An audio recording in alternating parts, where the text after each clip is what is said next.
ሰላም ለኪ እንዘንሰ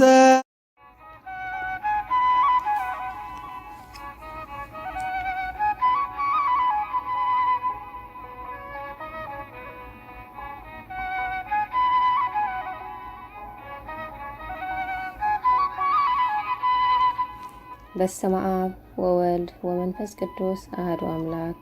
ሰላም እግዚአብሔር ምስኩላትና ይኹን ፍትዋት ናይ ልዑል እግዚአብሔር ቤተሰብ ናይ ድንግል ማርያም ናይ ኣስራት ናይ በኩራት ደቃ ዝኾንኩም ናይ ቅዱሳን ፈተውትን ኣሕበርቲ ናይ ቅዱስ መስቀል ኣመንቲ ፍጹም ብዝኾነ ብክርስቶሳዊ ፍጹም ሰላምታ ሰላም እግዚአብሔር ምስኩላትና ይኹን እንዳበልኩ ንሆን ለማዓልቲ ተስፋ ምቑራፅን ስንፍናን ብቅዱስ ዮሐንስ አፈወርቅ ዘልኩም ቀሪበ ኣለኹ ሓቢርኩም ንጽንሑ።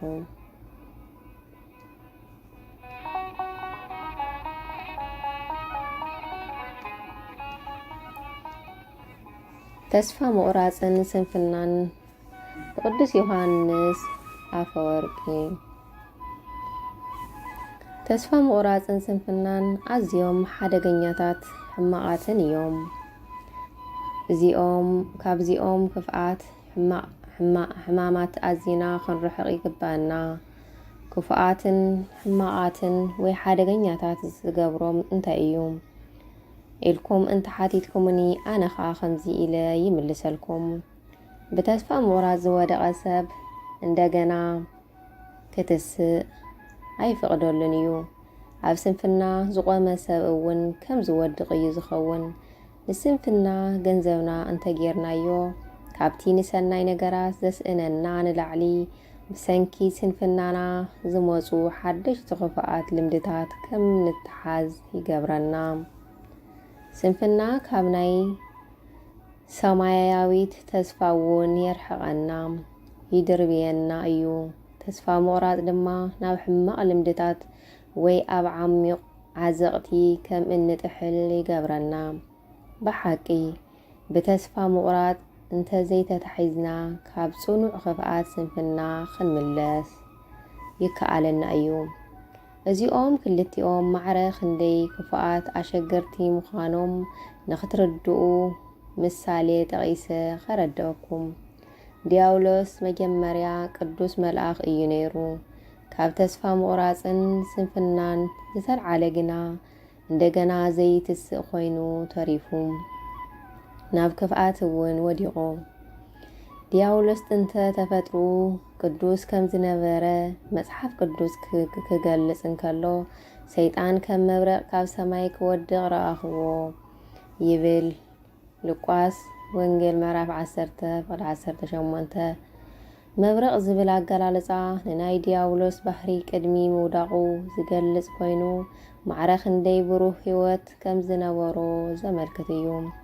እንተኾነ ብሰንኪ ተስፋ ምቑራፁን ስንፍንኡን ግና ብቕጽበት ካብቲ ዝነበሮ ክብሩ ከም ዝወደቐ ኸዓ ዘመልክት እዩ። ቅዱስ ጳውሎስ እውን ተጻራሪ ኣሳዳዲ ሰብ እዩ ዝነበረ። ነገር ግና ቀናእተኛን ተስፋ ዘይቆርፅን ሰብ ስለ ዝነበረ ተንሲኡ ክስካዕ ንመላእኽቲ ዝመዓራረ ደረጃ በጽሐ። ንሃዋርያ ቅዱስ ጳውሎስ ናብዚ ዝለዓለ ክብሪ ክበጽሕ ዝገበሮ ተስፋ ዘይምቑራፁን ካብ ስንፍና ምርሓቑን እዩ ነይሩ። ብተመሳሳሊ ይሁዳ ሃዋርያ ነበረ። እንተኾነ ብሰንኪ ስንፍና ንጐይትኡ ብ30 ዲናር ኣሕሊፉ ሸጠ። ኤታዊ ዘየማን ወይም ጢጦስ ሽፍታ ድማ ኣዝዩ ክፉእ ሰብ እኳ እንተነበረ ቀልጢፉ ተስፋ ስለ ዘይቆረፀ ንኹሎም ቅዱሳን ቀዲምዎም ንገነት ኣተወ። እቲ ፈሪሳዊ እውን ከምኡ ብትዕቢት ተወጢሩ ንገዛእ ርእሱ የዕብዩ ይርኢ ስለ ዝነበረ ካብ ገቢረ ሰናይ ወዲቑ ተረኸበ።